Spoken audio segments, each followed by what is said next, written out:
Hi everyone. Um, Good news and bad news today. You'll have guessed from the title. You might even see some little fish swimming around in there. I got some panda corydoras from my local fish shop. Unfortunately, I don't have what you might call a mom and pop shop in America. I don't know what you would call it here in the UK. But yeah, I had to get my fish from a chain shop, not Pets at Home, a different one. I won't name and shame because it's one of those things. But I bought 9 Panda Corrydoras, kind of thinking, get the cleanup crew going and happy. And now the tank it's cycled and it's sort of becoming a bit more seasoned now, hopefully. I've put in a buttload of plants. You can see at the back here. You can actually see one of them swimming against the glass, and they've excuse me, they've yeah.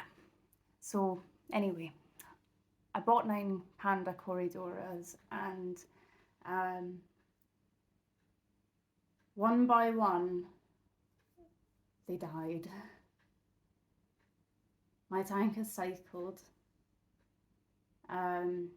0 ammonia, 0 nitrites, and like it depends on the fertilizer. Like if I've topped up the fertilizer, but usually it lies around sort of between 5 and 10 parts per million of nitrates.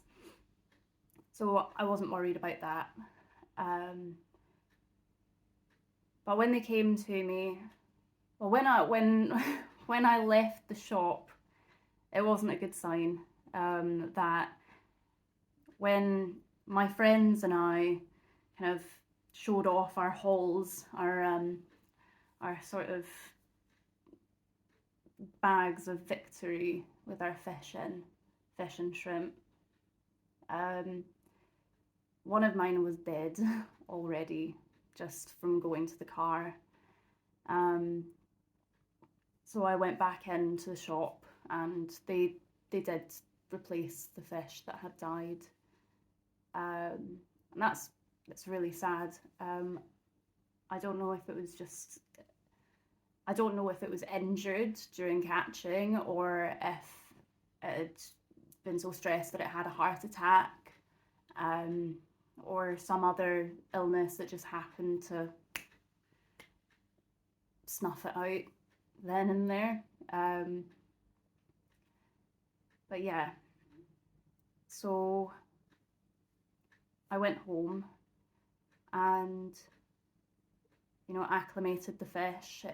It took about 15 minutes to get home, so the fish weren't in the bag for that long, so I could go through. I didn't drip acclimate them, but I did introduce water into the bag as well as temperature acclimation. And then after about an hour of them sitting in the bag, or maybe it wasn't an hour, maybe it was more 45 minutes. But anyway, they'd been in the bag, and then I removed them from the water in the bag to their new home. And I noticed that they didn't look great. I don't know if it was the stress or if it was something else. I have a suspicion that the fish had been in a wholesaler's, and wholesalers, they're there to make money, aren't they? Realistically, so are fish shops, so are pet shops. They're there to make money, So fish, unfortunately, don't have the same protective laws as our fluffy friends like cats and dogs. So they're they're treated as livestock. They're thrown into crowded conditions typically. They're usually underfed because because food costs money. So if you're not fast, you're last, effectively. And I noticed that my fish, when I put them in my tank, most of them didn't look very well fed. They were tiny. I think that they've been sold too young. And the two that you can see glass surfing at the moment, they are the two survivors of the great Panda Corydora massacre. It hurts losing a pet. I got them on Saturday and I've not been able to make the video until now because I've been so heartbroken. I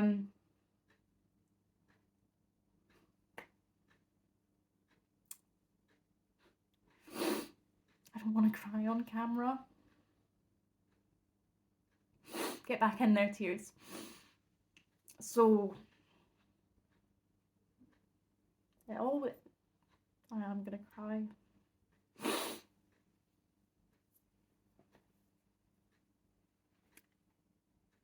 It sucks having an animal die under your care.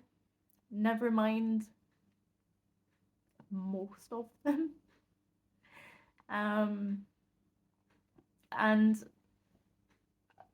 yeah. So anyway, they started dying one by one by the second day. They had fin rot, and I got let me just grab it. Where are you? Where are you? Where is it? Oh. Yeah. Anyway, I can't find it. I dosed Pima Fix at the full dose because the bottle said that it was suitable for sensitive fish. It was suitable for scaleless fish like corydoras, who don't really have scales. It's more armoured plating, I think, and that's why they're more sensitive to salt. So that's why I didn't use salt, and I completely forgot.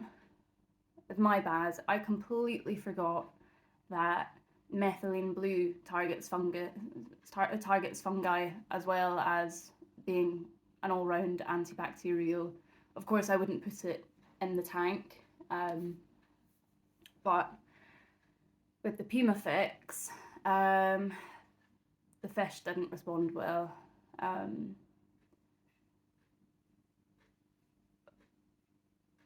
They'd started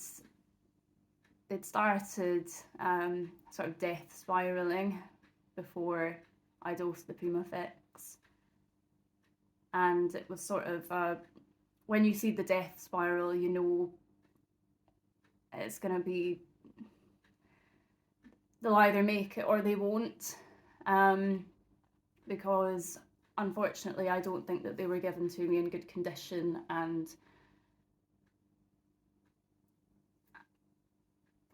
you know,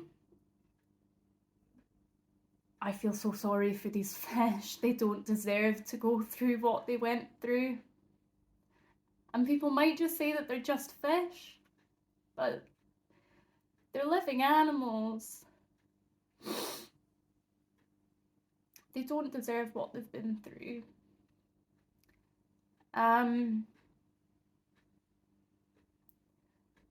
So I dosed the Puma Fix and they didn't respond well to it. There was no warning on the label about corydoras. And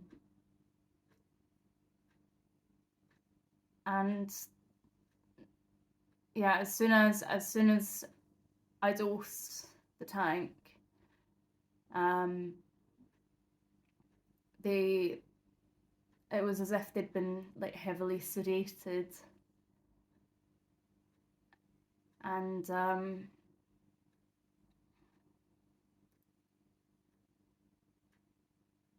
it was like watching a cat or a dog being put down, because that's what they do, isn't it? They use an anaesthetic to put them to sleep and a bit more so that their heart stops. And I feel like that's what's happened to my fish. I suspect that those that died wouldn't have made it anyway because they were in such poor condition. The fish that survived the Puma Fix nightmare, because I started doing emergency water changes, I got my bucket out and I siphoned, you know, as much water as the bucket would hold, and I topped up the tank, and I kept taking one bucket out, one bucket in, one bucket out, one bucket in, until they appeared to have stabilised a bit.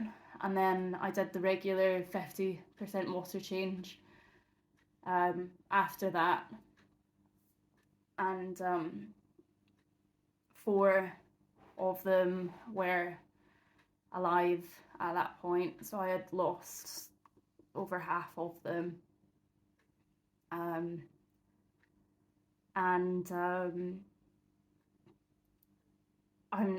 don't know if I'll ever dose Puma Fix ever again. Some people say that their fish did great with it. My advice is, if you are going to dose it, don't do a full dose. See how your fish respond first. I'm very lucky that these 2 survived. But 4 survived the Puma Fix nightmare, and 2 of the survivors were tiny, and they both had pretty bad fin rot. So I started methylene blue treatment. I started giving them methylene blue baths, and methylene blue will not stain healthy fish skin because of the slime coat. And when these 2 came out of the baths, they were pretty blue, with blotches of normal fish colour. And when I say blotches of normal fish colour, I mean they were really grey. Like, they were not well.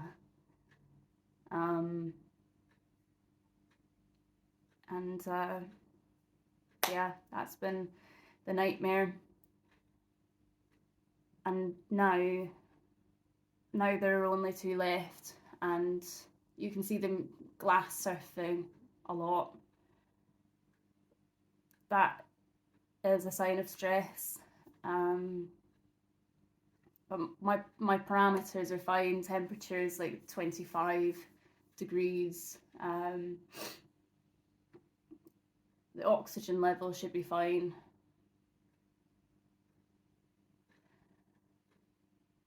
Yeah.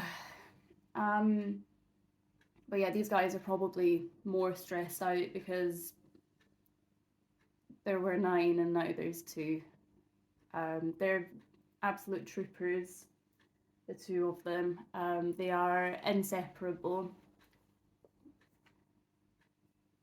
I'm just looking at my phone screen and seeing them glass surf, and it breaks my little heart to know that they're not happy. They do only surf on that one area where the filter outlet is, but I wish it had been different. I wish that my fish hadn't mostly all died. 22% of my fish are alive, and when you look at it as a percentage, that's pretty bad. My shrimp are doing well. I put some cherry shrimp into this tank, the lower grade shrimp. This is going to be the cull tank because I'm quite happy for shrimp to be there as a cleanup crew, but their purpose isn't really to breed in that tank, it's for being part of the cleanup crew. Whereas my shrimp bowl, the Wallstad style shrimp bowl, that's more sort of my breeding colony.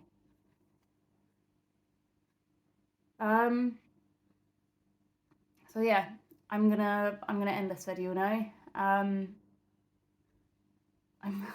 really sad about these fish. It breaks my little heart. The fish shop has said that they would make it right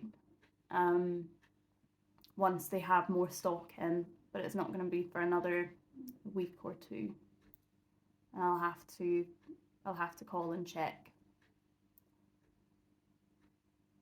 It breaks my little heart that they're going to be alone, or just the 2 of them until that point.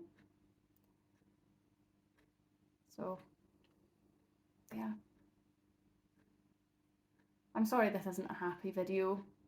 I'm sorry to you and to me and my poor fish, alive and dead, that this is a sad video. But there you have it. It is what it is. Then we'll carry on. Death is a very sad and unfortunate part of this hobby.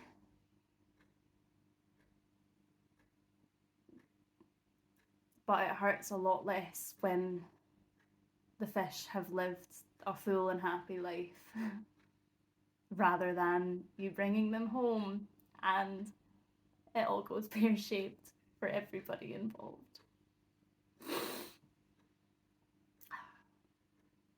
Oh. Have a good one. Bye.